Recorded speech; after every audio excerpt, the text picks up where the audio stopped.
We're Giant Slayers.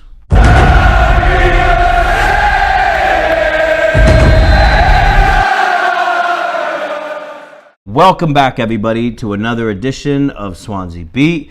I'm Dustin Rubio. I'm Alex Thomas. And we are excited about this video. I'm feeling good right now. I'm excited. I went to bed last night just Yeah. feeling like I was on top of the world. I feel like we are the big team right now that everyone's talking about. Yep, for real. The team that was on the bottom. Right, so if you guys didn't know, if you just woke up from a coma or you had a rough weekend and you're just now waking up on Wednesday, we are Giant Slayers. We've beaten Liverpool and now we've beaten Arsenal. And it's not even that we beat, because Liverpool, we could say. But let me just quickly say something. Arsenal ain't Giants anymore. They're not. Yeah, I No. think after tonight, I think some people were saying that. We can't consider them Giants anymore. But it wasn't so much of like how we beat Liverpool, because it was one goal. Some Yeah. people could say, "Oh, you got lucky" or whatever. But with last night, that was a different performance. 3 goals. 3 goals, and I would say maybe in like 5 games, we only had 3 shots on target. Yep. At some points, there was some games. If you go to our previous episodes, Yeah. that was always a talking point of we're not getting enough shots on target, and we actually had more shots than they did last night. Yep. 6 off. They had 3 off. We had 4 on. They had 4 on. Yeah. We had 3 goals. It was such a good game. Honestly, I didn't watch it live because obviously we were at a coffee shop. We were just doing something else. But I watched it back when I went home and I was just like, man, this is probably the best Swans I've watched in a while. It felt good. Definitely this season. Yeah, for sure. This season, this is the best we've been. It wouldn't be hard anyways, but fair play. What an absolute performance. Yeah. I'm so happy. Honestly, there's no one I can really criticize in that team. Maybe I could, but we'll get to that. Maybe a certain right back. Yeah. We'll get to that. But I want to be positive here. Yeah. Let's talk about the positives. 3 goals, which Yep. is a rare. I think that's the first time this season we've hit 3 goals in one game. Clucas, our £17.5 million signing, scores 2 goals. That's 3 goals against Arsenal he's got this season. Yep. And everyone just seemed to be working hard, and we just zoned out Arsenal. We literally, I know they haven't been in the greatest of form, but I felt like we were just the better team. There was no doubt about it. We just deserved to win. We looked comfortable. Yeah. It was very convincing, the win. I feel like this is a whole different team than what we saw previously in the season when we lost against Arsenal or lost against Brighton. This is a complete different team now. I like the system we're playing. It's not pretty with the 5 at the back, but it works. That's exactly what we need. We're not playing a long ball sort of style. We're playing 5 at the back. We're playing 4 in midfield and 1 striker alone, and that striker proven himself in the moment. Jordan Ayew. Yep. What a game for the Swans. Again. And it gives us hope. 4 points off 10th place and 5 points off 9th. Yeah. That's crazy. Yeah, I know. And that's something I think for fans to remember or keep in mind when it comes to looking at the table. Even if, let's just say, the next game we lose or whatever, it's still so tight. Yeah. And even though we're out of relegation, it's still tight. Yeah. We can't start blowing our trumpets being like, we're safe. Yeah. It's definitely a boost of confidence that we're out, but I still think we're not out of the water yet. We're in good form.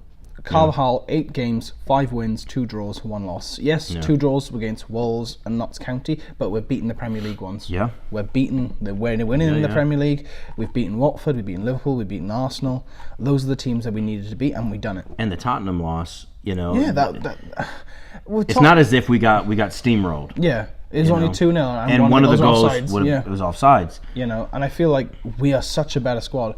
When we looked at the players at the beginning of the season, we were really happy, and then all of a sudden they turned, and then he just went rubbish under Clement. But now it feels like Carvajal's just boosted confidence in them and made them think that they are great players, which they are. They are capable of doing great things, and they're proving that right now. And it's just great to see our players have some confidence again. Yeah. Because if we were going to go the same way we were with Clement, the confidence was so low. It was like watching a team just depressed, honestly, and it felt good just to watch some confident, nice, and ambitious football. It was so nice to see. Yeah. But hey, I'm confident heading into the next 3 games. Yeah, I mean, even with this Arsenal match, early on, the ball came from the right, went to Mawson, and could have made it. could have been 4-1. Yeah. Really good. Anything else as far as with Arsenal? Because I want to get into something else. They were quite poor, honestly. I think I was watching Arsenal Fan TV. I was loving life when I was watching them because it's just funny how they're so bipolar. So it's quite hilarious. But anyways, moving on from Arsenal Fan TV, it was a great result for us, but for Arsenal's perspective, it's poor. They're in 6th right now, and for the fans, because they're quite deluded fans, let's be very fair here, their expectations are a lot higher. They want at least Champions League football, and I don't feel like any of their new signings, like Aubameyang, is going to make a difference, because the system Wenger plays is just going to ruin them. He's ruined Lacazette. He's obviously going to ruin Aubameyang as well, unless Aubameyang makes his own chances, which I don't think he will. Yeah. With our performance, I think there was a lot of positives. I thought we continued to show that we can defend, and I know we've leaked in goals in the past under Clement, but we had shown spurts, especially in the Tottenham match, the first one, where we can defend, and I think we're continuing to show that. And our midfield, we're starting to kind of tighten up a little bit. Messa's gone, That's another different thing to talk about, which we'll get into.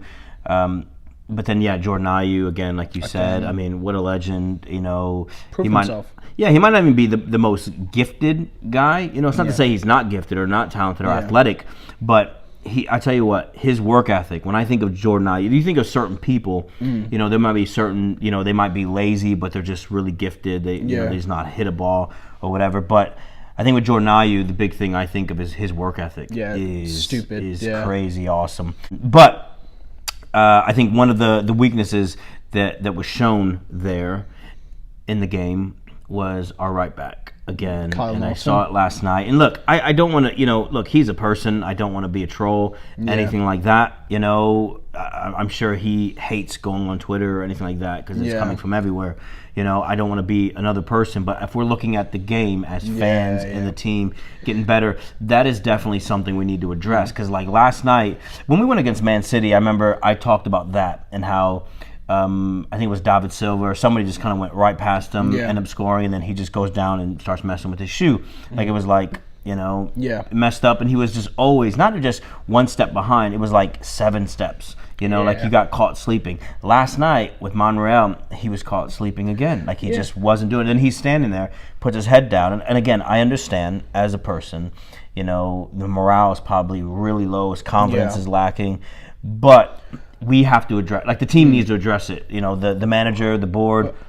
But I want to give a pro to Naughton as well. That one moment, obviously, it was crucial. It was a goal, but at the same time, he did actually have a decent performance in the game in general. I think, obviously, we will remember that mostly because that was the only contribution Arsenal had to the game, and Naughton sort of cost it. Yeah. But I don't want to take away the fact that he actually did have a decent performance as well. He's not the greatest of right backs in the world. Like, we're not expecting that. We're not, trying to expect him to be an amazing right back who's creating chances and defending like a champ. But I just want the basics of defending to be done. Yeah. He's not really delivering the defensive aspect of it. Yeah, and it's not to catch you off guard, but I think if you can kind of look back on this season and his performances, would you say it's just that he has a lack of concentration? Because I think for defenders, especially for goalkeepers, you have to just be focused and concentrating constantly, unless you play for a big team and you just know, for Man City, they're just, they'll keep the ball up there. I can kind of, watch the game as like I'm a fan, But I think for, in this sort of league, you have to, as a defender, keep your concentration. Do you think he lacks a little bit of focus and concentrating? I think there have been times where I feel he was caught off guard, like, when he shouldn't have been. Like, he shouldn't, he should be aware of the situation that he's in. And I feel like other players target him, like opposition players target him because they think, well, he's mistake prone, like, compared to the other Swans players. I feel like, wingers probably will have fun with him. They're just like, okay, he can have a moment in the game where he just, like, lacks concentration. In the Premier League, you can't afford to do that because you will be absolutely decimated by it. And there's been a few times this season where that's happened. And sometimes he doesn't track back that often, which really gets to me sometimes where I was, especially at the Liverpool game, I noticed it as well. When Naughton played, I noticed that he was going forward, but man, he was so slow. at getting back. Like, I was just like, dude, come on, this is a Liverpool attack with Salah and Mane and Firmino, yet you are going so slow getting back. I'm just like, and that's something we can't afford. We need some pacey guy who will actually track back. And, you know, at the end of the day, he's been decent, but we need someone else in to give him competition, to give him that drive. Yeah, I think that's the big thing, because right now, if he's out, you got Rangel, who is a club legend, you know, but, I mean, let's be honest, can he keep up for 90 minutes, you know, especially with some of the wingers now? I mean, there's a lot of pace in the league. So anyways, I guess, let's not stick on him, you know. I mean, in all fairness, like you said, for the most of the game, you know, a decent performance.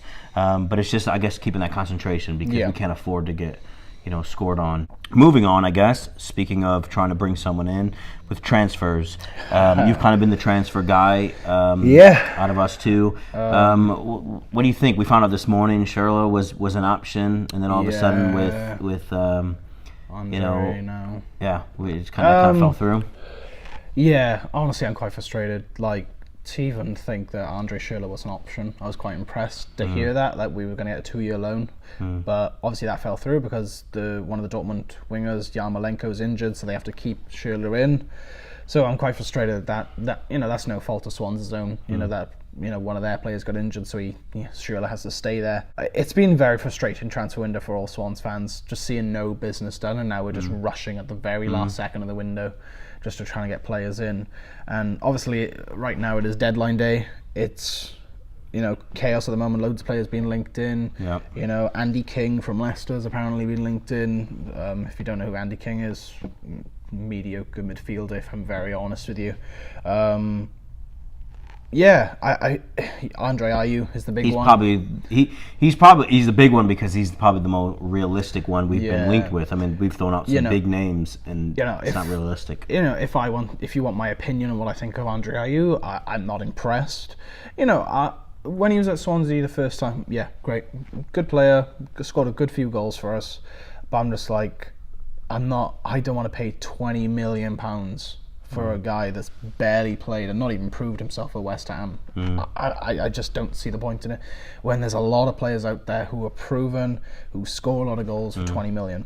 And that's just my opinion. Yeah, and that's true as well. I mean, 20 million, I mean, I guess with inflation, you're going to have to pay, you know, big money. But I think for 20 million, I could understand with last week, people being, I don't want to be on a team that's bottom of the table. That win yesterday completely opens up the window in a different way. There's no excuse. You know? Yeah, well, we could say, like, look, we're on the up. There are other teams that are, you know, trickling down. Yeah, like a Watford, you know? Yeah, and I think, you know, we would just need to, you know, maybe knock on some of those doors of some of the players that were like, thanks, but no thanks, you know, bottom of the league. Or looking for other players, because 20 million is a lot of money for a club. It'd be great. You know, especially for some foreign teams, 20 million is a big thing for them. Like Newcastle were linked with someone I've been a fan of for a while now. I don't know if you saw this link, Nikolai Jorgensen from Feyenoord, a striker. He was 20 I don't know much about him, but they spoke highly of him. He's one of my favourite players. Like, seriously, such a good striker. I'm like, I want to take advantage of that. He scores in all aspects. He's good at every aspect. He's so versatile. He can do anything as a striker. His heading, his weak foot is good, his right foot's good. You know, long shots is pretty decent as well. I'm just like, that's the sort of player we need to look at. And 20 mil, that's a ton to Feyenoord. Like, you know, they're a decently big club, but when they see 20 million come in, they're like, oh, we need to bounce on that sort of thing. So I'm just like, please, Swans, take advantage of that.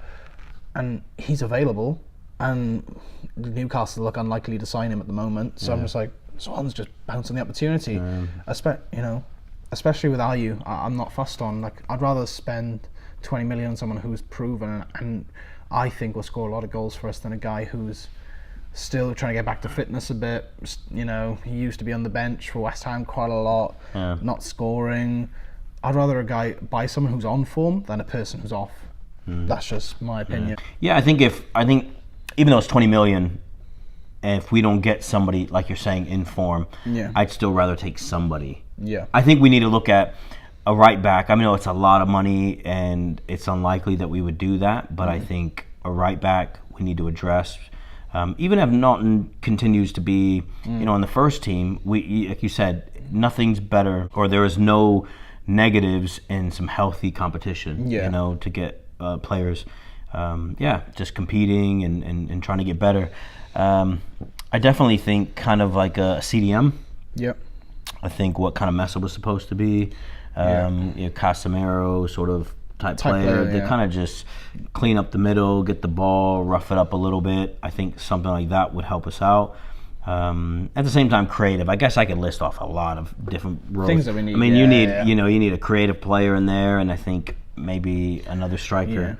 But listen, if all we can get is like an Andre Ayew, then I'll take him. You know. Yeah. Let's just hope for the best, and let's just hope confidence is still riding high soon. So thank you everyone for watching. It's been another edition of Swansea Bee. Leave a like on this video, subscribe to us, leave a comment on what you think. Who do you think will sign on deadline day? There's only a couple of hours left on deadline day. Who do you want to come in? Is there any certain targets you want? And do you see Swan staying up the season with our confidence riding high at the moment? Thank you ever so much for watching, and we'll see you very soon.